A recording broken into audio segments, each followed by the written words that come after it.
అంటే వీడికి లెక్కలు రావా లేకపోతే లెక్కల తప్పేమో నడిచాడు. రిలయన్స్కి 601,87,00,000 ప్రోత్సాహకాలు అనే ఒక చిన్న వార్త ఉంది. దేనికి అంటే టైలర్ మేడ్ ప్రోత్సాహకాలు అంట. చూడండి, 601.87 కోట్ల రూపాయలు. వార్త సారాంశం: కర్నూలు జిల్లా ఓరవకల్లో ఇది డ్రోన్ సిటీ అంటున్నారు. సరే, ఏదో ఏంటంటే రిటైల్ కన్జ్యూమర్ ప్రొడక్ట్స్ పెడతానంటున్నారు.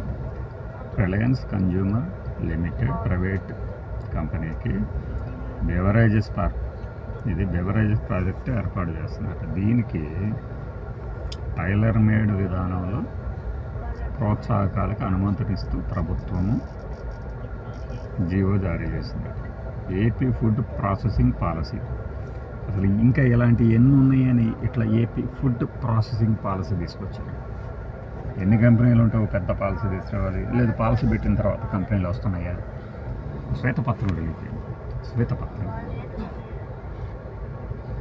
ఈ ఏపీ ఫుడ్ ప్రాసెసింగ్ పాలసీ నిబంధనల మేరకు ప్రోత్సాహకాల కింద 601.87 కోట్ల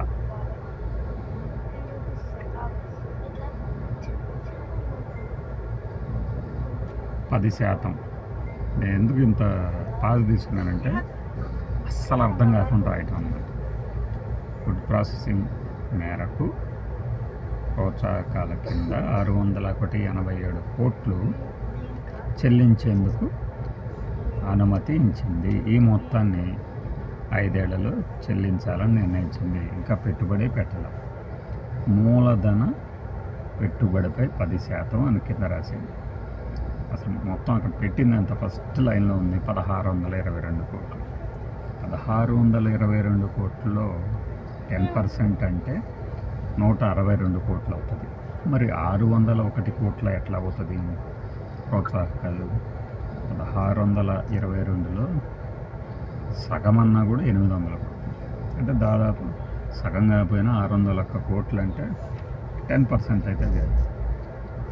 స్థిర మూలధన పెట్టుబడిపై 10% ఏంటి? పెట్టలేదు కదా. 1622 కోట్లు పెట్టుబడే పెట్టలేదు. మేము పెట్టబోతున్నాం అన్న దాని మీద టైలర్ మేడ్ విధానంలో ప్రోత్సాహకాలట. ఈ 601 కోట్లని 5 ఏళ్ల పాటు, అంటే సంవత్సరానికి కనీసం 100 కోట్లు ప్రోత్సాహాల కింద ఇచ్చేసేయండి అని. పెట్టని కంపెనీలకు ప్రోత్సాహకాలు ఏంటి? పెట్టేసార్లే మీకు తెలియదు అంట. ఈ విధానం ఏంటి, పద్ధతి ఏంటి? మరి ఇంకెవరు ఏపీ ఫుడ్ ప్రాసెసింగ్ పాలసీ కింద ప్రోత్సాహకాలకి అర్హులు కాగాలి. మనకి ప్రోడక్ట్ లింక్డ్ ఇన్సెంటివ్ స్కీమ్ అని పిఎల్ఐసి కింద కేంద్ర ప్రభుత్వం 2021 మధ్య తీసుకొచ్చింది. Atmanirbhar Bharat, make in India అనే రకరకాల పేర్లతో ఊదరగొడుతుంది. దాని కింద ఇక్కడ ఎవరైనా ప్రోడక్ట్స్ ఎక్స్పోర్ట్ ఓరియంటెడ్ కానీ ఇక్కడ తయారు చేస్తే అందులో ఒక 10% ఇట్లా పిఎల్ఐసి కింద వెనక్కి ఇచ్చేవాళ్ళు డబ్బులు. ప్రోడక్ట్ లింక్డ్ ఇన్సెంటివ్ స్కీమ్ కింద. దానికోసం చాలా పెద్ద కంపెనీలు వచ్చినాయి, అందరికీ ఇచ్చారు, ఉద్యోగాలు కూడా వచ్చినాయి.